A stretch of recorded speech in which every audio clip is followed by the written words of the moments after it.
നമസ്കാരം പ്രിയപ്പെട്ട വിദ്യാർത്ഥികളെ. +1 എക്കണോമിക്സിന്റെ 8ാമത്തെ അധ്യായത്തിലേക്കാണ് നമ്മൾ കടന്നിട്ടുള്ളത്. 8ാമത്തെ അധ്യായത്തിലെ 2ാമത്തെ വീഡിയോ ഭാഗമാണ് ഞാൻ ഇവിടെ പറയാൻ പോകുന്നത്. 1ാമത്തെ വീഡിയോ ഭാഗം നേരത്തെ അപ്ലോഡ് ചെയ്ത് കഴിഞ്ഞിട്ടുണ്ട്.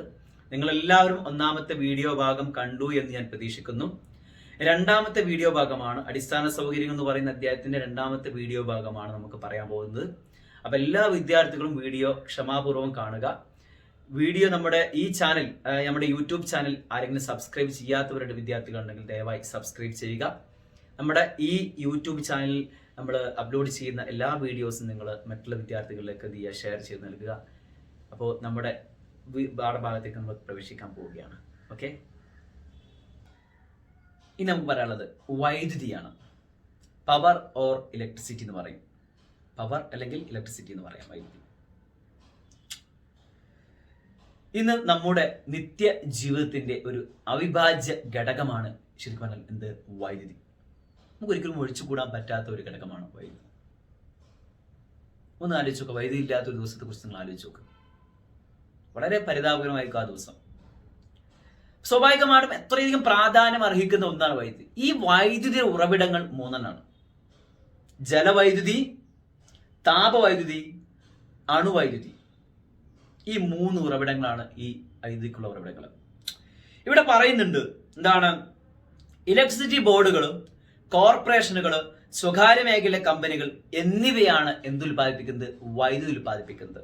ഇലക്ട്രിസിറ്റി ബോർഡുകൾ എന്നാണ്, കോർപ്പറേഷനുകൾ, സ്വകാര്യ മേഖല കമ്പനികൾ. സ്വകാര്യ മേഖല കമ്പനി പദാനി ഗ്രൂപ്പ് ഒക്കെ നമുക്കറിയാം, കണ്ടിട്ടുണ്ടാവും അല്ലെ?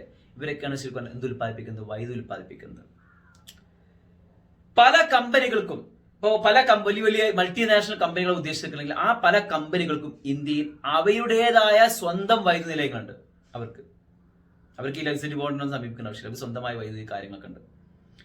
അത്തരത്തിലുള്ള അവസ്ഥക്ക് പറയുന്ന പേരാണ് നോൺ യൂട്ടിലിറ്റി എന്ന് പറയുക. എന്താ പറയാ? നോൺ യൂട്ടിലിറ്റി എന്ന് പറയാ. ഈ വൈദ്യുതി ബോർഡിനൊന്നും എന്താ പറയാ ആശ്രയിക്കാതെ സ്വന്തമായി വൈദ്യുതി ഉൽപ്പാദിപ്പിച്ചുകൊണ്ട് മുന്നോട്ട് പോകുന്ന കമ്പനികൾക്ക് പറയുന്ന പേരാണ് നോൺ യൂട്ടിലിറ്റി എന്ന് പറയാ. മറക്കണ്ട.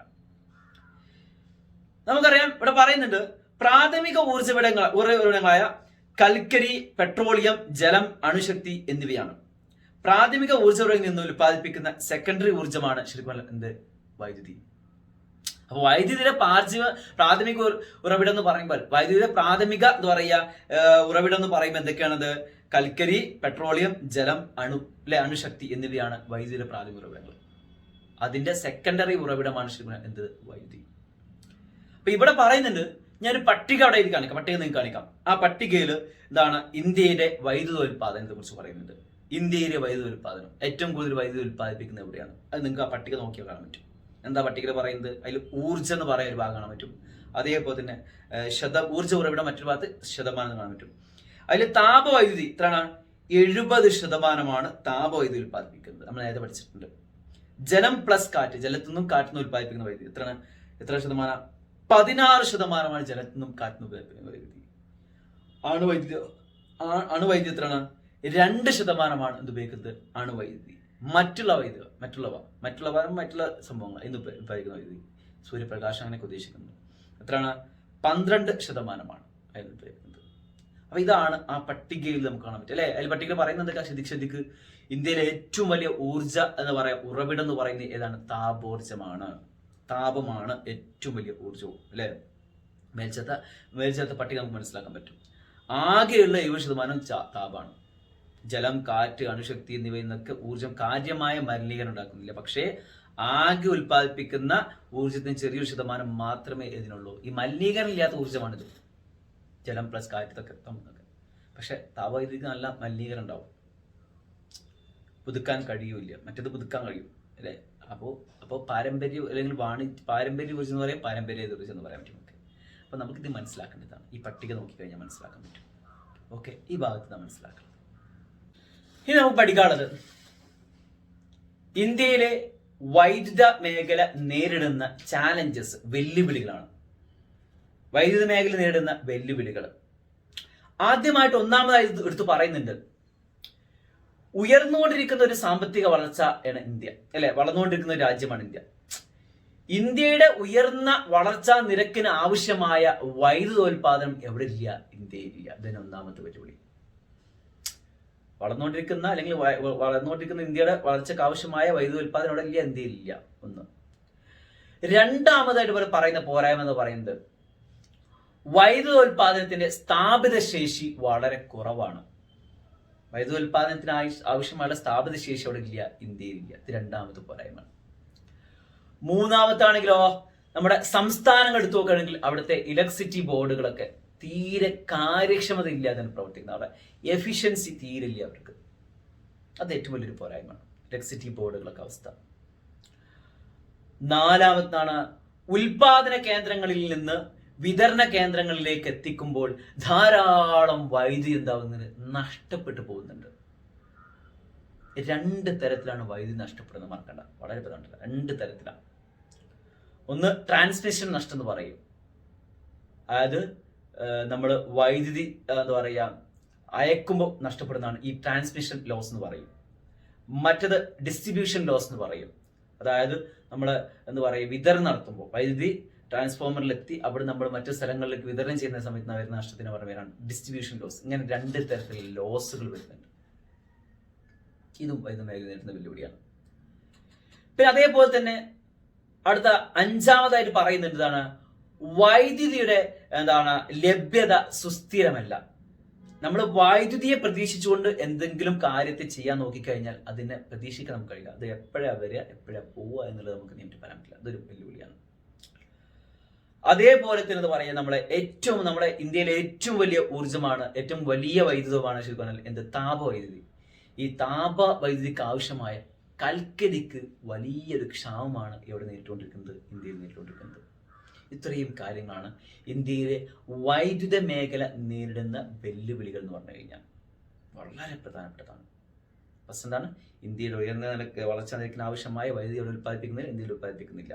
രണ്ടെന്താണ്, വൈദ്യുതി ഉൽപ്പാദന സ്ഥാപിത ശേഷി വളരെ കുറവാണ്. മൂന്നെന്താണ്, നമ്മുടെ സംസ്ഥാനത്തെ ഇലക്ട്രിസിറ്റി ബോർഡുകൾ കാര്യക്ഷമമായി പ്രവർത്തിക്കുന്നില്ല. നാലെന്താണ്, വൈദ്യുതി എന്ത് ചെയ്യുന്നു രണ്ട് തരത്തിൽ നഷ്ടപ്പെടുന്നു, ഒന്ന് ട്രാൻസ്മിഷൻ ലോസും മറ്റൊന്ന് ഡിസ്ട്രിബ്യൂഷൻ ലോസും അല്ലെ. അഞ്ചെന്താണ്, വൈദ്യുതി ലഭ്യത എന്താണ് സ്ഥിരമല്ല.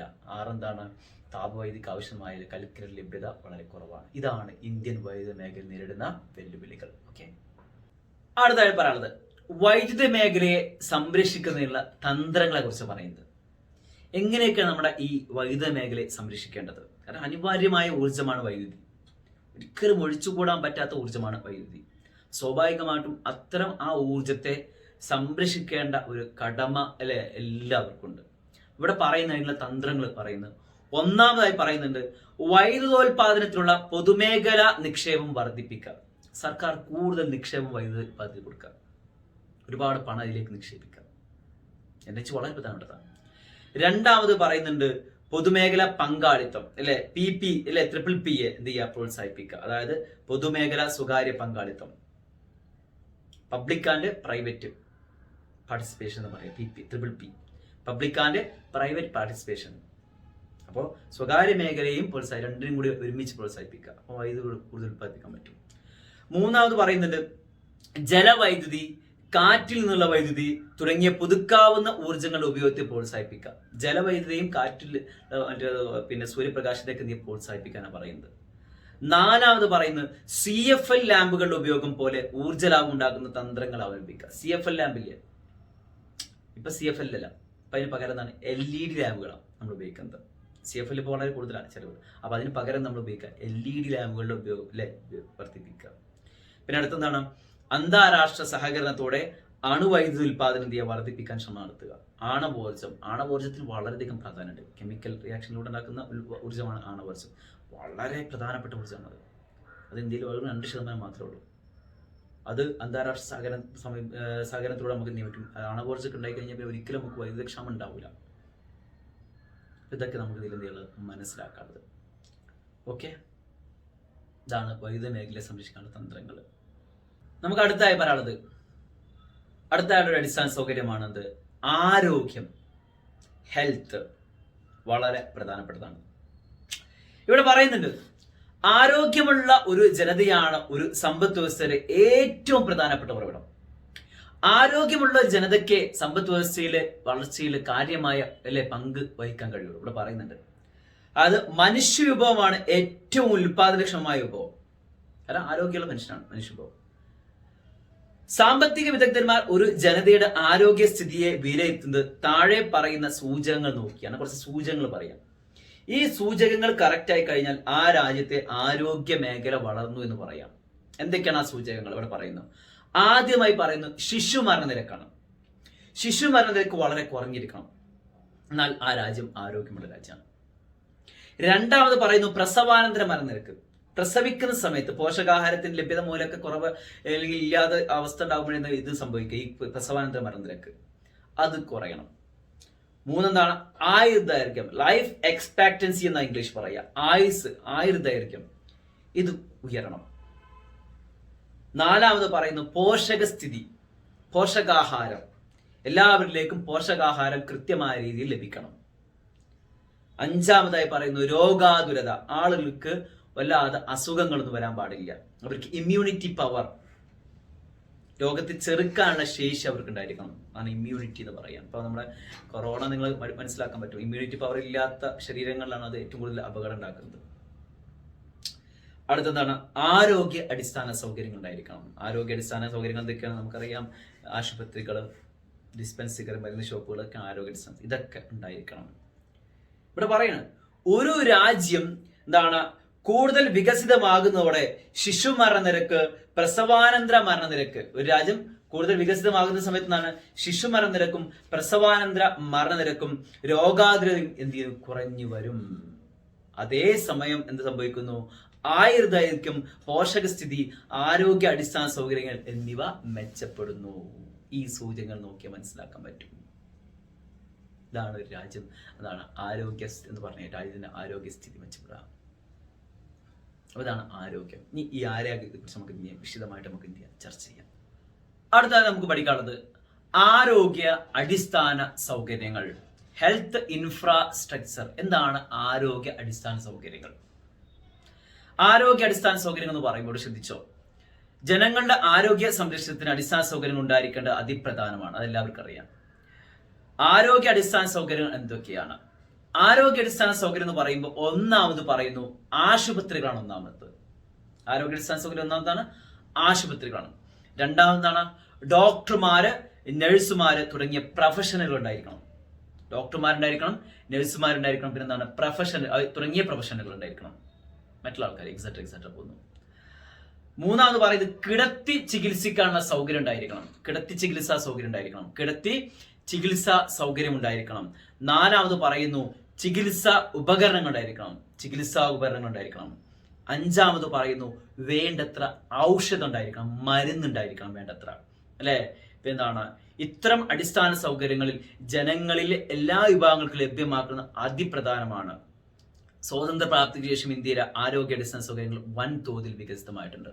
അപ്പൊ ഇതാണ് ആരോഗ്യ അടിസ്ഥാന സൗകര്യങ്ങൾ. എന്തൊക്കെയാണ് ആദ്യം പറഞ്ഞത്? ആശുപത്രി വേണം, രണ്ടെന്താണ് ഡോക്ടർമാർ, നഴ്സുമാർ വേണം, മൂന്നെന്താണ് കിടത്തി ചികിത്സകളുടെ സൗകര്യം വേണം, നാലെന്താണ് ചികിത്സോപകരണങ്ങൾ വേണം, അഞ്ചെന്താണ് മരുന്നുകൾ വേണം. ഇത്രയും കാര്യങ്ങൾ ഇതാണ് ആരോഗ്യ അടിസ്ഥാന സൗകര്യങ്ങൾ എന്നതുകൊണ്ട് അർത്ഥമാക്കപ്പെടുന്നത്. ഓക്കെ, ഇത് മനസ്സിലാക്കി വെക്കാം.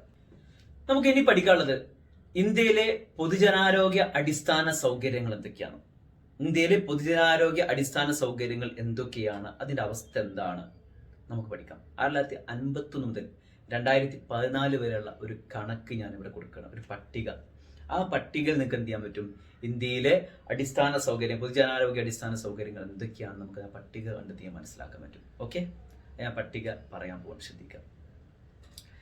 അതിൽ പറയുന്നു അല്ലെ, ഇനം എന്ന് പറയുന്ന ഒരു ഭാഗം കൊടുത്തിട്ടുണ്ട്. മറ്റു ഭാഗത്ത് 1951, 2000, 2013, 2014 ഒന്ന് സ്പീഡിൽ വായിക്കാൻ ശ്രദ്ധിക്കുക. അതായത് അതിൽ ഇനത്തിൽ പറയുന്നു ആശുപത്രികൾ അല്ലെ. അതിൽ 1951 ആശുപത്രികൾ എത്രയാണ്?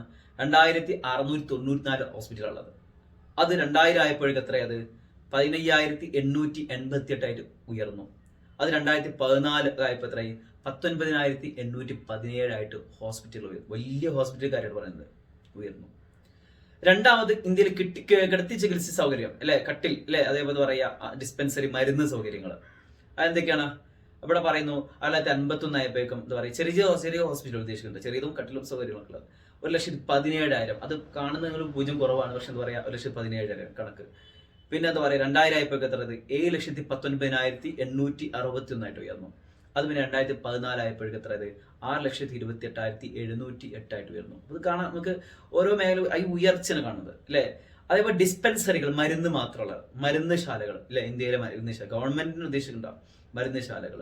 അതായത് പറയാ 6,600 അത് 2000 ആയപ്പോ എത്രയത് 23,065 അത് എത്രയായി പിന്നെ എന്താ പറയുക 2014 ആയപ്പോഴേക്കും എത്രയായി 24,392 ഡിസ്പെൻസറികൾ വന്നു. പിന്നെ കമ്മ്യൂണിറ്റി ആരോഗ്യ കേന്ദ്രം, കമ്മ്യൂണിറ്റി ഹെൽത്ത് സെന്ററുകൾ ഉദ്ദേശിക്കുന്ന ചെറിയ ചെറിയ ഹെൽത്ത് സെന്റർ. അല്ലാതെ 50 ഇല്ല അല്ലെ. 2000 എത്രയായി 3043 അത് 2013-14 ആയപ്പോൾ എത്രയായി 24,448 ഉയർന്നു. അതേപോലെ പ്രൈമറി ഹെൽത്ത് സെന്ററുകൾ, ചെറിയ ചെറിയ ഹെൽത്ത് സെന്ററുകൾ അല്ലെ, അത് എത്രയാണ് 751 അത് പിന്നെ 2000 ആയപ്പോൾ എത്രയായത് 22,842 ഉയർന്നു. അത് പിന്നെ 2014 ആയപ്പോഴേക്കും എത്രയായി 1,51,684 ഉയർന്നത്. പിന്നെ സബ് സെന്ററുകൾ അല്ലെ, സബ് സെന്റർ എന്താണ് 1,30,30 പിന്നെ 50 ഇല്ലത് അല്ലെ. അത് 2000 ആയപ്പോൾ എത്രയായി 1,30,311 ഉയർന്നു. അത് 2014 ആയപ്പോൾ എത്രയായി 5,187 ഉയർന്നു. അപ്പൊ ഇത് ശരിക്കും പറഞ്ഞാൽ ഇത് കേന്ദ്ര ഗവൺമെന്റ് ആരോഗ്യമന്ത്രി കാര്യാലയത്തിൽ നിന്ന് എന്താ പറയാ പുറത്തേക്ക് വിട്ട ഒരു ഉറവിടം ഇതാണ് ശരിക്കും ഗവൺമെന്റിന്റെ കാര്യം പറയുന്നത്. 1951 2013-14 വരെയുള്ള കാലഘട്ടത്തിൽ എന്താ പറയുക കണക്കാണ് ഇവിടെ കൊടുത്തിട്ടുള്ളത്. ഓക്കെ, നിങ്ങൾ അത് ശ്രദ്ധിക്കുക, വളരെ പ്രധാനപ്പെട്ടതാണ്. ഓക്കെ, അടുത്തതായി പറയാനുള്ളത് ഇന്ത്യയിലെ ആരോഗ്യ സംവിധാനം, ഹെൽത്ത് സിസ്റ്റം ഇൻ ഇന്ത്യ. ഇന്ത്യയിലെ ആരോഗ്യ സംവിധാനത്തെ കുറിച്ചാണ് പഠിക്കുന്നത്. നമ്മൾ നേരത്തെ പഠിച്ചതാണ് ആരോഗ്യ അടിസ്ഥാന സൗകര്യങ്ങൾ എന്ന് പഠിച്ചു. ഇന്ത്യയിലെ ആരോഗ്യ എന്താ പറയുക സംവിധാനങ്ങൾ ഇവിടെ പറയുന്നുണ്ട്. ആരോഗ്യ പരിപാലനത്തിനുള്ള ഇന്ത്യയിലെ അടിസ്ഥാന സൗകര്യങ്ങൾ 3ആയിട്ടാണ് തരംതിരിക്കുന്നത്. എത്രയായിട്ടാണ് 3ആയിട്ടാണ് ഇന്ത്യയിലെ ആരോഗ്യ അടിസ്ഥാന സൗകര്യങ്ങളെ തരംതിരിക്കുന്നത്. ഒന്നാമത് പറയുന്നുണ്ട് എന്താണ് പ്രൈമറി ആരോഗ്യ രക്ഷ എന്ന് പറയും, പ്രാഥമിക ആരോഗ്യ രക്ഷ എന്ന് പറയും. രണ്ടാമത് പറയുന്നു സെക്കൻഡറി ആരോഗ്യരക്ഷ എന്ന് പറയും. മൂന്നാമത് പറയുന്നു ടെറിഷറി ആരോഗ്യരക്ഷ. ഇങ്ങനെ 3 ആരോഗ്യരക്ഷാ സംവിധാനങ്ങളാണ് ഇന്ത്യയിൽ സിസ്റ്റമാണ്. 3 സിസ്റ്റം ഉള്ളത്. അതിൽ 3നെ കുറിച്ച് നമുക്ക് പറയാം. അല്ല, ആദ്യത്തെ പറയുന്നു പ്രാഥമിക ആരോഗ്യരക്ഷ അല്ലെങ്കിൽ പ്രൈമറി ആരോഗ്യരക്ഷ എന്ന് പറഞ്ഞാൽ എന്താണ്? പ്രൈമറി ആരോഗ്യരക്ഷ എന്ന് പറഞ്ഞു കഴിഞ്ഞാൽ വളരെ പ്രധാനപ്പെട്ട, ശ്രദ്ധിക്കുക, വളരെ ഇമ്പോർട്ടൻ്റ് ആണ്, പരീക്ഷയ്ക്ക് പലപ്പോഴും ചോദിച്ച ക്വസ്റ്റ്യൻ കൂടിയാണ്. പ്രൈമറി ആരോഗ്യരക്ഷ എന്ന് പറയുന്നത് ഇവിടെ പറയുന്നുണ്ട് എന്താണ്, ആദ്യം അത് കുറച്ച് പോയിന്റ് ആയിട്ട് പറയുന്നത്. പോയിന്റ് ആയിട്ട് നിങ്ങൾ ശ്രദ്ധിച്ചു വെക്കുക, മനസ്സിലാക്കി വെക്കുക, കാരണം വളരെ ഇമ്പോർട്ടൻ്റ് ആയിട്ടുള്ള കുറച്ച് കാര്യമാണ്, വളരെ പ്രധാനപ്പെട്ടതാണ്, ശ്രദ്ധിക്കുക. ആദ്യമായി പറയുന്നതിൽ പ്രൈമറി ആരോഗ്യരക്ഷയിൽ ആരോഗ്യ പ്രശ്നങ്ങളെ കുറിച്ചുള്ള പഠനമാണ് ഒന്നാമത്തത്. ഇതിൽ നടക്കുന്ന എന്താണ്, ആരോഗ്യ പ്രശ്നങ്ങളെ കുറിച്ചുള്ള പഠനം നടക്കും. ഇപ്പൊ എന്തെങ്കിലും അസുഖം വന്നു കഴിഞ്ഞാൽ അതിനെ കുറിച്ചുള്ള പഠനം നടക്കും. രണ്ടാമത് പറയുന്നു രോഗങ്ങൾ തിരിച്ചറിയാനും തടയാനും നിയന്ത്രിക്കാനുമുള്ള പഠനം. രോഗം കണ്ടെത്തിയാൽ, ഇപ്പൊ നിപ്പ അന്ന് കണ്ടെത്തിയില്ലേ കോഴിക്കോട് അല്ലെ, കണ്ടെത്തിയപ്പോ അതിനെ തടയാൻ, പ്രിവെന്റ് ചെയ്യുക അല്ലെ, അതേപോലെ പറയുക അതിനെ കൺട്രോൾ ചെയ്യുക അല്ലെ, ഇതിനെക്കുറിച്ചുള്ള പഠനം നടത്തും. രണ്ടാമത്. മൂന്നാമതാണ് പോഷകാഹാരം, ശുദ്ധജലം, ശുചീകരണം എന്നിവ സംബന്ധിച്ച് ഉത്ബോധനം നൽകുക ആൾക്കാർക്ക്. പോഷകാഹാരം കഴിക്കുന്നതിന് ഉത്ബോധനം കൊടുക്കുക, ശുദ്ധജലം കുടിക്കുന്നതിന് ശുചീകരണ സൗകര്യങ്ങൾ, ഇതിനൊക്കെ ഉത്ബോധനം. ഇത് നിങ്ങൾ കാണാറുണ്ടെങ്കിലേ, പത്രങ്ങൾ കാണാറില്ലേ, മന്ത്രിമാരൊക്കെ വന്ന് പരസ്യങ്ങൾ പറയാറില്ലേ, സ്വാഭാവികമാണ് മഴക്കാലമായി കഴിഞ്ഞാൽ നിങ്ങൾ ശ്രദ്ധിക്കണം, കൊതുക് മുട്ടയിടുന്നത് ശ്രദ്ധിക്കണം എന്നൊക്കെ പറഞ്ഞുകൊണ്ട് നമുക്ക് ആരോഗ്യ അല്ലെ ബോധവൽക്കരണം, ആരോഗ്യ സാക്ഷരതാ വിചാരം എന്ന് പറയുന്നത്. അടുത്തെന്താണ്, നാലാമത് എന്താണ്, കുട്ടികളുടെയും അമ്മമാരുടെയും ആരോഗ്യ പരിപാലനം. ICDS എന്റെ ഇന്റഗ്രേറ്റഡ് ചൈൽഡ് ഡെവലപ്മെന്റ് സ്കീം അറിയില്ല, നിങ്ങൾ പഠിച്ചിട്ടുണ്ടാവും അല്ലെ, ഇതൊക്കെ എന്താ പറയുക, നഴ്സറി വഴിയൊക്കെ ഭക്ഷണം കൊടുക്കുന്നതൊക്കെ അല്ലെ. അപ്പൊ ആരോഗ്യ പരിപാലനത്തിന് വേണ്ട സൗകര്യങ്ങൾ ചെയ്തു കൊടുക്കുക. പിന്നെ അതേപോലെ തന്നെ അഞ്ചാമത് പറയുന്നു പകർച്ചവ്യാധികൾക്കെതിരായ കുത്തിവെപ്പുകൾ. നമ്മൾ കുത്തിവെപ്പുകൾ നടത്താറുണ്ട് കുട്ടികൾക്ക് അല്ലെ, പോളിയോ, അങ്ങനെ ഒരുപാട് കുത്തിവെപ്പുകളൊക്കെ നടത്താറുണ്ട്. അപ്പൊ അത് വളരെ പ്രധാനപ്പെട്ടതാണ്. ഇത് പ്രൈമറി ആരോഗ്യരക്ഷയെ പറയുന്ന കാര്യങ്ങൾ അതൊക്കെ ഉണ്ട്. ആറാമത് പറയുന്നു എന്താണ്, ആവശ്യ ഔഷധങ്ങളുടെ ലഭ്യത ഉറപ്പാക്കുക, ആവശ്യമായ മരുന്നുകൾ എന്ത് ചെയ്യുക, ഉറപ്പാക്കുക. ഇങ്ങനെ 6 കാര്യങ്ങളാണ് പ്രൈമറി ആരോഗ്യ സംവിധാനത്തിൽ പറയുന്നത്. അതിൽ തന്നെ പറയുന്നുണ്ട്, ഇതിൽ പ്രൈമറി ആരോഗ്യ രക്ഷക്ക് ഒരു ത്രിതല സംവിധാനം ഉണ്ടെന്ന് പറയുന്നത്. ഇതിന് ഈ പ്രൈമറി ആരോഗ്യ സംവിധാനത്തിന് 3 തലങ്ങൾ ഉണ്ടെന്ന് പറയുന്നത്. എന്താണത്? ഒന്നാമത് പറയുന്നു എന്താണ്, പ്രൈമറി തലത്തിൽ എങ്ങനെയാണ് 3 തലങ്ങളാണ്. ഒന്നെന്താണ്, ഏതാണ്ട് 5000 പേർക്ക് 1 എന്ന തോതിൽ സബ് സെന്റർ അനുവദിക്കുക. അതായത് ആശുപത്രിയാണ്, 5000 പേർക്ക് ഒരു 5000 പ്രദേശത്ത് 5000 ആൾക്കാരെങ്കിൽ അവർക്ക് ഒരു സബ് സെന്റർ. രണ്ടാമതാണ് ബ്ലോക്ക് തലത്തില് പ്രൈമറി ഹെൽത്ത് സെന്ററുകൾ അനുവദിക്കുക. ബ്ലോക്ക് തലത്തിൽ എന്ത് ചെയ്യുക? പ്രൈമറി ഹെൽത്ത് സെന്റർ അനുവദിക്കുക. മൂന്നാമതോ ജില്ലാ തലത്തിൽ എന്താ പറയുക, കമ്മ്യൂണിറ്റി സെന്ററുകൾ എന്ത് ചെയ്യുക? അനുവദിക്കുക. ഇങ്ങനെ 3 തലങ്ങളാണ് ഇതിനുള്ളത്. പ്രൈമറി ആരോഗ്യരക്ഷയ്ക്ക് 3 തലങ്ങളുള്ളത്. ഒന്നെന്താണ് 5000 പേർക്കുള്ള എന്താ പറയുക സബ് സെന്റർ, രണ്ടെന്താണ് ബ്ലോക്ക് തലത്തിലെ പ്രൈമറി ഹെൽത്ത് സെന്റർ, നാലെന്താ ജില്ലാ തലത്തിലെ കമ്മ്യൂണിറ്റി ഹെൽത്ത് സെന്റർ. മൂന്നെണ്ണം ഇങ്ങനെ മൂന്നെണ്ണം.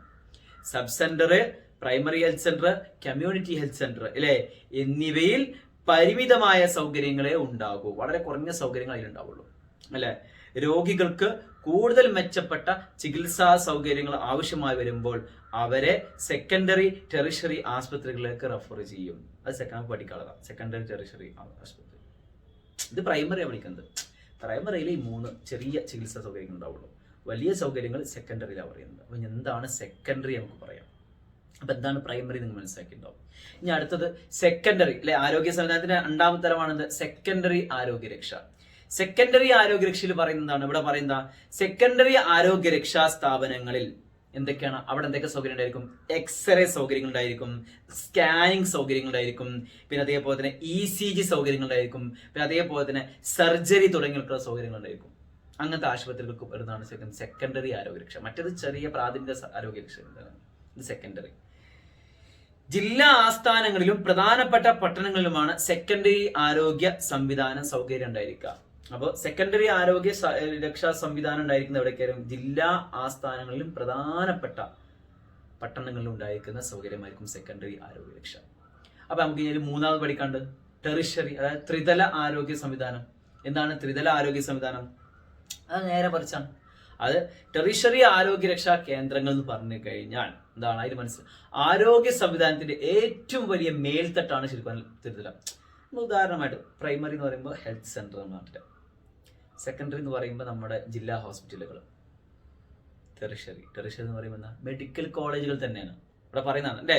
അതായത് ആരോഗ്യ രക്ഷാ സംവിധാനത്തിന്റെ മേൽത്തട്ടാണിത്. അതായത് മെഡിക്കൽ വിദ്യാഭ്യാസവും ഗവേഷണവും നടക്കുന്ന കേന്ദ്രങ്ങളാണ് ഇവ. ചികിത്സാ സൗകര്യങ്ങളോടൊപ്പം മെഡിക്കൽ വിദ്യാഭ്യാസത്തിനും മെഡിക്കൽ ഗവേഷണത്തിനുമുള്ള സൗകര്യം ഉണ്ടായിരിക്കും. ഇവിടെ പഠിപ്പിക്കുകയും ചെയ്യും, എന്നാൽ അവിടെ എന്തുണ്ടാവും? ചികിത്സ ഉണ്ടായിരിക്കും. മെഡിക്കൽ കോളേജുകൾ ഏറ്റവും നല്ല ഉദാഹരണം ഇവിടെ പറയുന്നു. ഓൾ ഇന്ത്യ അല്ലെ institute of medical science, AIMS എന്ന് പറയും. അതേപോലെ തന്നെ national institute of medical health and neuro science എന്ന് പറയും അല്ലെ. അതായത് പറയുമ്പോൾ എന്താണ്? NIMHANS അവിടെ എഴുതി കാണിക്കുന്നത് ശ്രദ്ധിക്കുക നിങ്ങൾ ആ പേരുകൾ. അതേപോലെ പറയുക, ഇതൊക്കെ തന്നെ ഉദാഹരണമാണ്. ഇത്തരം ചികിത്സാ സൗകര്യങ്ങളുള്ള ആധുനിക ആസ്പത്രികളും ഈ ഗണത്തിൽ പെടും. ഇതാണ്. അപ്പൊ ഇങ്ങനെ 3 മനുഷ്യർക്ക് എന്ത് ആരോഗ്യ സംവിധാനത്തിന്റെ 3 തലങ്ങൾ വളരെ പ്രധാനപ്പെട്ടതാണ്, വളരെ ഇമ്പോർട്ടൻ്റ് ആണ്. പരീക്ഷയ്ക്ക് പലപ്പോഴും ചോദിച്ചൊരു ക്വസ്റ്റ്യൻ കൂടിയാണത്. അതായത് പ്രൈമറി, സെക്കൻഡറി, ടെറിഷറി. ഇത് 3 എന്ത് ചെയ്യുക? ശരിക്കും പഠിക്കണം നിങ്ങൾ. ഓക്കെ, നമുക്കിനി പഠിക്കാനുള്ളത് ആരോഗ്യ അടിസ്ഥാന സൗകര്യവും സ്വകാര്യ മേഖലയും. അതിനെക്കുറിച്ചാണ് പഠിക്കാനുള്ളത്. സ്വകാര്യ മേഖലയിലെ വളർച്ച നമ്മൾ കണ്ടു. ആ പട്ടിക നമ്മൾ കഴിഞ്ഞതിൽ എടുത്ത് നോക്കി അല്ലെ. പട്ടികയിൽ മനസ്സിലാക്കാൻ പറ്റും ഹോസ്പിറ്റലിന്റെ ഒക്കെ എണ്ണം. ലോകത്തിലെ ജനസംഖ്യയിൽ 2ാം സ്ഥാനത്ത് എടുക്കുന്ന ഇന്ത്യ. ഇവിടുത്തെ ഹോസ്പിറ്റലുകളുടെ എണ്ണമൊക്കെ നമ്മൾ നോക്കി, ഡിസ്പെൻസറികളും കട്ടിലൊക്കെ എണ്ണം വളരെ കുറവാണ്. മാത്രമല്ല ഗവൺമെന്റിന്റെ മേഖലയിൽ ഇത് പറയുന്നതൊക്കെ നോക്കുകയാണെങ്കിൽ വളരെ പരിമിതമാണ് ഇന്ത്യയെ സംബന്ധിച്ച്. മാത്രമല്ല ഇവിടുത്തെ ചികിത്സാ സൗകര്യങ്ങളുടെ അവസ്ഥയും വളരെ പരിതാപകരമാണ്. ഗവൺമെന്റ് ഹോസ്പിറ്റലുകളുടെ ചികിത്സാ സൗകര്യങ്ങളുടെ അവസ്ഥ വളരെ പരിതാപകരമാണ്. ഇപ്പോഴും പ്രശ്നങ്ങളും കാര്യങ്ങളും, കൃത്യമായ മരുന്ന് കിട്ടാത്ത അവസ്ഥ, ചികിത്സ കിട്ടാത്ത അവസ്ഥ, അങ്ങനത്തെ ഒരുപാട് ഇപ്പൊ കുറെ മാറിയിട്ടുണ്ട് പഴയകാലത്തെ അവസ്ഥ. അങ്ങനെ നോക്കുമ്പോൾ ഇന്ത്യയെ പോലുള്ള രാജ്യത്ത് ഈ പരിമിതമായ സൗകര്യങ്ങൾ കൊണ്ട് ആരോഗ്യ മേഖല പിടിച്ചു നിൽക്കുക എന്നുള്ളത് വളരെ പ്രയാസകരമായ കാര്യമാണ്. അപ്പൊ അത്തരം ഒരു പ്രയാസം ഉണ്ടായതുകൊണ്ട് ആരോഗ്യ മേഖലയിൽ നമ്മൾ മനസ്സിലാക്കുമ്പോൾ സ്വകാര്യ മേഖലയുടെ വളർച്ച വളരെ കണ്ണഞ്ചിപ്പിക്കുന്ന തരത്തിലുള്ള ഒരു വളർച്ചയാണ് നമ്മുടെ ഇന്ത്യയിൽ സ്വകാര്യ മേഖലക്ക് ഉണ്ടായിട്ടുള്ളത്. അത് വളരെയധികം കണ്ണഞ്ചിപ്പിക്കുന്ന തരത്തിലുള്ളത് പറയുക വളർച്ചയാണ് നമുക്ക് സ്വകാര്യ മേഖലയിൽ കാണാൻ പറ്റുന്നത്. അപ്പൊ ഇവിടെ അത് വളരെ വിശദമായി തന്നെ എടുത്തു പറയുന്നുണ്ട്. അതായത് ഇവിടെ പറയുന്നുണ്ട് എന്താണ്? ഇന്ത്യയിലെ ആശുപത്രികളിൽ 70%-ത്തിലേറെ സ്വകാര്യ മേഖലക്കാണ്. 30% ഗവൺമെന്റ് ഉള്ളൂ. 70% ഏതാണ് സ്വകാര്യ മേഖല പ്രവർത്തിക്കുന്നത്. രണ്ടാമത് പറയുന്നു, ആശുപത്രികളിൽ ലഭ്യമായ കട്ടിലുകളിൽ 40% എവിടെയാണ്? സ്വകാര്യ മേഖലയിലാണ്. കിടത്തി ചികിത്സാ സൗകര്യം 40% എവിടെയാണ്? സ്വകാര്യ മേഖല. 60% ഗവൺമെന്റിലാണ്. അതേപോലെ തന്നെ ഡിസ്പെൻസറികൾ, മരുന്നുശാലകൾ, അതിൽ 60%-ലേറെ എവിടെയാണ്? സ്വകാര്യ മേഖലയാണ്. 40% ഗവൺമെന്റ് ഉള്ളൂ. ബാക്കി 60% എവിടെയാണ്? സ്വകാര്യ മേഖലയിലാണ്. നിങ്ങൾ നേരത്തെ പട്ടി കണ്ടപ്പോൾ നെറ്റിപ്പോയിട്ടുണ്ടാവും. ഇപ്പൊ മനസ്സിലായില്ലേ സ്വകാര്യ മേഖലയ്ക്കുള്ള പങ്ക് എന്താണെന്നുള്ളത്? അതേപോലെ തന്നെ രാജ്യത്ത് ചികിത്സാ സ്ഥാപനങ്ങൾ പോലെ മുളച്ചു പൊതിയിട്ടുണ്ട്. ഒരു വ്യക്തിക്ക് ഒറ്റയ്ക്ക് നടത്തുന്ന തരം സ്ഥാപനങ്ങളാണ് ശരിക്കും നമുക്ക് ഇവിടെ കാണാൻ കഴിയുന്നത്. സ്വകാര്യ മേഖലയിൽ നമുക്ക് കാണാൻ കഴിയുന്നത് ഇഷ്ടം പോലെ. അങ്ങോട്ട് തിരിഞ്ഞ് എവിടേക്ക് നോക്കിക്കഴിഞ്ഞാലും ആരോഗ്യ മേഖലയെ സംരക്ഷിക്കുന്ന ഒരുപാട് സ്ഥാപനങ്ങൾ, നിരന്തരം പരസ്യങ്ങളും അത് വളർന്നുകൊണ്ടിരിക്കുന്ന നമുക്ക് എല്ലാവർക്കും കാണാൻ പറ്റും. അപ്പോൾ 2002 എന്താ പറയുക, ഇന്ത്യയിൽ ഇത്തരത്തിലുള്ള സ്ഥാപനങ്ങൾ 13 ലക്ഷത്തിൽ പരമുണ്ടെന്ന് 2013 കണക്ക് പ്രകാരം 13 ലക്ഷത്തിലെ ചെറിയ ചെറിയ ആരോഗ്യ ഡിസ്പെൻസറികളും അല്ലാതെ ക്ലിനിക്കുകളൊക്കെ നമുക്ക് ചെറിയ കാണാൻ പറ്റുന്നു. അടുത്ത് പറയുന്നുണ്ട്, അടുത്ത കാലത്ത് സ്വകാര്യ മേഖല എന്ന് പറയും മെഡിക്കൽ കോളേജുകൾ ഉയർന്നിട്ടുണ്ട്. ഗവൺമെന്റ് മാത്രമല്ല, ഗവേഷണത്തിനും പഠിക്കാനൊക്കെ ഉള്ള മെഡിക്കൽ കോളേജ് ഇവിടെ ഉണ്ട്. സ്വകാര്യ മേഖല നമുക്ക് കാണാൻ കഴിയുന്നുണ്ട്. അതേപോലെ എന്ന് പറയുക, ഇന്ത്യയിലെ ഔഷധ നിർമ്മാണ വ്യവസായം ഏറെക്കുറെ പൂർണ്ണമായും മരുന്ന് നിർമ്മാണം ഏറെക്കുറെ പൂർണ്ണമായും ശരിക്കാർക്കാണ്? സ്വകാര്യ മേഖലക്കാണ്. നമുക്ക് എടുത്തു നോക്കിയാൽ മരുന്ന് കമ്പനികൾ എടുത്തു നോക്കിയാൽ അധികവും ശരിക്കും പറഞ്ഞാൽ സ്വകാര്യ മേഖലയിലാണ്. ചുരുക്കി പറഞ്ഞാൽ സർക്കാർ തളർന്ന സ്ഥലത്ത് സ്വകാര്യ മേഖല വലിയൊരു നേട്ടം തന്നെയാണ് ആരോഗ്യ മേഖലയിൽ ഉണ്ടാക്കിയത്. നമുക്ക് എന്ത് ചെയ്യാൻ പറ്റും? ഇതിൽ നിന്ന് മനസ്സിലാക്കാൻ പറ്റും. ഓക്കെ, മെഡിക്കൽ ടൂറിസം നമുക്ക് ഇനി പഠിക്കാനുള്ളത്, അതിന്റെ സാധ്യതകൾ. മെഡിക്കൽ ടൂറിസം എന്താണ്? മെഡിക്കൽ ടൂറിസം ആളുകൾ ചികിത്സക്കായി ഇന്ത്യയിലേക്ക് വരുന്നതിനെ പറയുന്ന പേരാണെന്ത്? മെഡിക്കൽ ടൂറിസം എന്ന് പറയാം. പണ്ട് കാലത്ത് നമ്മൾ ഇന്ത്യക്കാരെല്ലാം വിദഗ്ധ ചികിത്സക്കായി നമ്മൾ എങ്ങോട്ട് പോകുന്നു? വിദേശത്തേക്ക് പോകാറുള്ളത്. ഇന്ന് നേരെ മറിച്ചാണ്. ലോകത്തിന്റെ വിവിധ ഭാഗങ്ങളിൽ നിന്ന് ആളുകൾ ചികിത്സ തേടിക്കൊണ്ട് എവിടേക്ക് എത്തുന്നു? ഇന്ത്യയിലേക്ക് എത്തുന്നു. വല്ലാത്തൊരു അത്ഭുതം തന്നെയാണ്. കാരണം അത്രമേൽ ആരോഗ്യരംഗം ഇന്ത്യയെ സ്വാധീനിച്ചിട്ടുണ്ട്. ഇന്ത്യയിലെ ആരോഗ്യ രംഗത്തെ ലോകത്തെ ജനങ്ങൾക്ക് സ്വാധീനിച്ചിട്ടുണ്ട്. അപ്പൊ സ്വാഭാവികമായിട്ടും എന്താണ് ഇത്തരത്തിലുള്ള എന്താ പറയാ മെഡിക്കൽ ടൂറിസം ഇന്ത്യയിൽ ഇത്രയധികം പച്ച പിടിക്കാനുള്ള കാരണം? അതിന്റെ കാരണങ്ങൾ പറയുന്നുണ്ട്. ഒന്നാമതായി ഇവിടെ പറയുന്നുണ്ട്, ചികിത്സക്ക് ആവശ്യമായ അത്യന്തം പുരോഗമിച്ച മെഡിക്കൽ അടിസ്ഥാന സൗകര്യങ്ങൾ ഇന്ത്യയിൽ ലഭ്യമാണ് എന്നുള്ളത് തന്നെയാണ്. അതായത് സ്കാനിങ്, സർജറി തുടങ്ങിയ ആവശ്യമായ അത്യാധുനികമായ അത്യപൂർവമായ ഉപകരണങ്ങൾ ഇന്ത്യയിൽ ലഭ്യമാണ് എന്നുള്ളതാണ്. വളരെ ചെലവും കുറവാണ്. രണ്ടാമതോ, അതിസമർത്ഥരായ സ്പെഷ്യലിസ്റ്റ് ഡോക്ടർമാർ എവിടെ ലഭ്യമാണ്? ഇന്ത്യയിൽ ലഭ്യം. ധാരാളമുണ്ട് അതിസമർത്ഥരായ സ്പെഷ്യലിസ്റ്റ് ഡോക്ടർമാർ, നല്ല കഴിവുള്ള ഡോക്ടർമാർ അവിടെ ഉണ്ട്, ഇന്ത്യയിലുണ്ട്. മറ്റു ചികിത്സാ സൗകര്യങ്ങൾ ഇന്ത്യയിലുണ്ട്, സംവിധാനങ്ങൾ ചികിത്സാ എന്താ പറയുക ഉപകരണങ്ങൾ ഇന്ത്യയിലുണ്ട്, ഡോക്ടർമാരും ഇന്ത്യയിലുണ്ട്. പിന്നെ വേറെ വേണോ? പിന്നെ പറയുന്നതാണ്, ഇന്ത്യയിലെ ഔഷധ നിർമ്മാണ വ്യവസായം അത്യന്തം പുരോഗമിച്ചത്. ഇവിടുത്തെ മരുന്ന്, ഇപ്പൊ കൊറോണയുടെ മരുന്ന് വരെ നമുക്കറിയാം, ഇന്ത്യയുടെ മരുന്ന് ഏറ്റവും ടോപ്പാണ്. ഇവിടെ ഉൽപ്പാദിപ്പിക്കുന്ന ഔഷധങ്ങളാകട്ടെ ലോകത്തിൽ വെച്ച് ഏറ്റവും വില കുറഞ്ഞതുമാണ്. വളരെ വിലയും കുറവാണ് മരുന്ന്. ലോകത്തിലെ മറ്റുള്ള ഔഷധങ്ങളെ അപേക്ഷിച്ച് വളരെ വില കുറഞ്ഞതാണ് ശരിക്കും ഇവിടെ ഇന്ത്യയിൽ. വളരെ വില കുറവാണ്, പൈസ വളരെ കുറവാണ്. പിന്നെന്താണ്, വികസിത രാജ്യങ്ങളോട് താരതമ്യപ്പെടുത്തുമ്പോൾ ഇന്ത്യയിലെ ചികിത്സാ ചെലവ് വളരെ താഴ്ന്നതാണ്. ഈ 4 കാരണങ്ങളാണ് മെഡിക്കൽ ടൂറിസം ഇന്ത്യയിൽ പച്ചപിടിക്കാനുള്ള കാരണം. മനസ്സിലാക്കി വെക്കുക. മെഡിക്കൽ ടൂറിസം അതായത് ആളുകൾ ചികിത്സക്കായിട്ട് ഇന്ത്യയിലേക്ക് വരുന്നതിനെ പറയുന്ന പേരാണത് മെഡിക്കൽ ടൂറിസം. അതിന് 4 കാര്യങ്ങൾ എന്താണ്? ഒന്നെന്താണ്, ചികിത്സാ ഉപകരണങ്ങൾ, അത്യാധുനികമായ ചികിത്സാ ഉപകരണം ഇന്ത്യയിൽ ലഭ്യമാണ്. 2, നല്ല പ്രൊഫഷണൽ ഡോക്ടർമാരുണ്ട്. 3, എന്താണ്, നല്ല മരുന്ന്, വളരെ എന്താ പറയുക മരുന്ന് നിർമ്മാണം വളരെ വില കുറഞ്ഞത്. 4, എന്താണ്, ചികിത്സാ ചെലവ് വളരെ കുറവാണ് ഇന്ത്യയിൽ. ഈ 4 കാരണങ്ങൾ കൊണ്ടാണ്, ഈ 4 സാഹചര്യങ്ങൾ മൂലമാണ് ശരിക്കും പറഞ്ഞാൽ ഇന്ത്യൻ മെഡിക്കൽ ടൂറിസത്തിലുള്ള ഒരു ആകർഷക കേന്ദ്രമായിട്ട് മാറുന്നത്. അല്ലെ? ഇവിടെ പറയുന്നുണ്ട് 2004 2005 1.5 ലക്ഷം വിദേശികൾ ഇന്ത്യയിൽ ചികിത്സക്ക് എത്തുകയുണ്ടായി എന്ന് പറയുന്നത്. 2004 2005 1.5 ലക്ഷം വിദേശികൾ ചികിത്സക്ക് മാത്രമായിട്ട് ഇന്ത്യയിലേക്ക് എത്തിയത്. അപ്പോൾ മെഡിക്കൽ ടൂറിസം ഏറ്റവും വളർന്നുകൊണ്ടിരിക്കുന്ന ഒരു രാജ്യമാണ് ഇത് ഇന്ത്യ എന്ന് പറയാം. ഇനി പഠിക്കാനുള്ളത് ഭാരതീയ ചികിത്സാ സംവിധാനങ്ങൾ.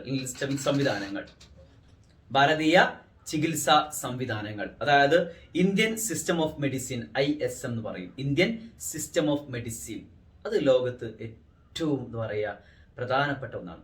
ഇന്ത്യയുടെ ചികിത്സാ സംവിധാനം എന്ന് പറഞ്ഞു കഴിഞ്ഞാൽ. ഇവിടെ പറയുന്നുണ്ട് അലോപ്പതി ഒരു പാശ്ചാത്യ ചികിത്സാ രീതിയാണ്. അലോപ്പതി ചികിത്സ എന്താ? അലോപ്പതി അറിയില്ല നിങ്ങൾക്ക്? എന്താ അലോപ്പതി എന്ന് പറഞ്ഞാൽ? നമ്മൾ ഇന്നത്തെ ആശുപത്രികളിൽ പോയിട്ട് എന്ന് പറയാം, ഡോക്ടർമാരെ കാണിച്ചുകൊണ്ട് നടത്തുന്ന ചികിത്സക്ക് പറയുന്ന പേരാണ് അലോപ്പതി ചികിത്സ എന്ന് പറയും. അത് പാശ്ചാത്യ രീതിയാണ്. ഇന്ത്യക്ക് പ്രസിദ്ധമായ ഒരു ചികിത്സാ രീതി ഉണ്ട് എന്ന് പറയുന്നത്. ഇന്ത്യക്ക് ഇന്ത്യൻ്റെതായ ചികിത്സാ രീതി ഉണ്ട്. അതെന്തൊക്കെയാണ് അല്ലേ? അതായത് ദേശീയ ചികിത്സാ സംവിധാനങ്ങൾ എന്ന് പറയുന്നത് 6 രീതികളാണ്. ഇന്ത്യയുടെ ദേശീയ ചികിത്സാ രീതികൾ എന്നാൽ 6 രീതികളാണ്. ആ 6 രീതികൾ എന്ന് പറയുന്നത് ഒന്നെന്താണ്? ഒന്ന് ആയുർവേദമാണ്. രണ്ടാമത് പറയുന്നു യോഗ. മൂന്നാമത്താണ് യുനാനി. നാലാമത് സിദ്ധ ചികിത്സ. അഞ്ചാമത് പ്രകൃതി ചികിത്സ. ആറാമത് ഹോമിയോപ്പതി. നിങ്ങൾക്ക് എല്ലാവർക്കും അറിയാം ഇതൊക്കെ. ആയുർവേദം എന്താ നിങ്ങൾക്കറിയാം. അതേപോലെ യോഗ എന്ന് പറഞ്ഞാൽ എന്താ നിങ്ങൾക്കറിയാം. അതേപോലെ യുനാനി അറിയില്ലേ? യുനാനി എന്ന് പറഞ്ഞു കഴിഞ്ഞാൽ നമ്മുടെ മന്ത്രങ്ങൾ മൂലം ഉണ്ടാകുന്ന സിദ്ധ ചികിത്സ അത്. അതേപോലെ പറയാം പ്രകൃതി ചികിത്സ. അതേപോലെ ആദിവാസികളൊക്കെ ചികിത്സ, ഹോമിയോപ്പതി. ഈ 6 ചികിത്സാ സംവിധാനങ്ങൾ ഇന്ത്യയുടേത്. അവിടെ പറയുന്നു ഇന്ത്യൻ ചികിത്സാ സംവിധാനത്തിന്റെ പ്രധാനപ്പെട്ട സവിശേഷത അത് ചെലവ് കുറഞ്ഞതാണെന്നുള്ളതാണ്. വളരെ ചെലവ് കുറവാണ്. അലോപ്പതിയുമായി താരതമ്യപ്പെടുത്തുമ്പോൾ അല്ലെ ഭാരതീയ ചികിത്സാ രീതികൾക്ക് പാർശ്വഫലം കുറവാണ്. സൈഡ് എഫക്റ്റ് വളരെ കുറവാണ്. അലോപ്പതിക്ക് ഭയങ്കര സൈഡ് എഫക്റ്റ് ആയിരിക്കും, ചില മരുന്നുകൾക്ക് ഭയങ്കര സൈഡ് എഫക്റ്റ് ആവും. പക്ഷേ ഭാരതീയ ചികിത്സകൾക്ക് എന്താണ്? അത് സൈഡ് എഫക്റ്റ് പാർശ്വഫലം വളരെ കുറവായിരിക്കും. ആയുർവേദ ചികിത്സാ രീതി പ്രധാനപ്പെട്ട ഒരു ടൂറിസ്റ്റ് ആകർഷണമായി വളർന്നുകൊണ്ടിരിക്കുകയാണ് ഇന്ത്യയിൽ. ആയുർവേദ കേന്ദ്രത്തിൽ ആയുർവേദ ചികിത്സാ രീതി വളരെ ഒരു പ്രധാനപ്പെട്ട ഒരു ടൂറിസ്റ്റ് കേന്ദ്രം, ഒരു ടൂറിസ്റ്റ് രീതിയായിട്ട് മാറിക്കൊണ്ടിരിക്കുകയാണ് ശരിക്കും ആയുർവേദ ചികിത്സാ രീതി എന്ന് പറഞ്ഞു കഴിഞ്ഞാൽ. മെഡിക്കൽ ടൂറിസത്തിൽ ഏറ്റവും പ്രധാനപ്പെട്ട ടൂറിസ്റ്റ് ഒരു ആയുർവേദ ചികിത്സ എന്ന് പറഞ്ഞു കഴിഞ്ഞാൽ. ഓക്കെ, ഇതാണ് നമ്മുടെ ഭാരതീയ ചികിത്സാ രീതികൾ, 6 ചികിത്സാ രീതികൾ. ഓക്കെ.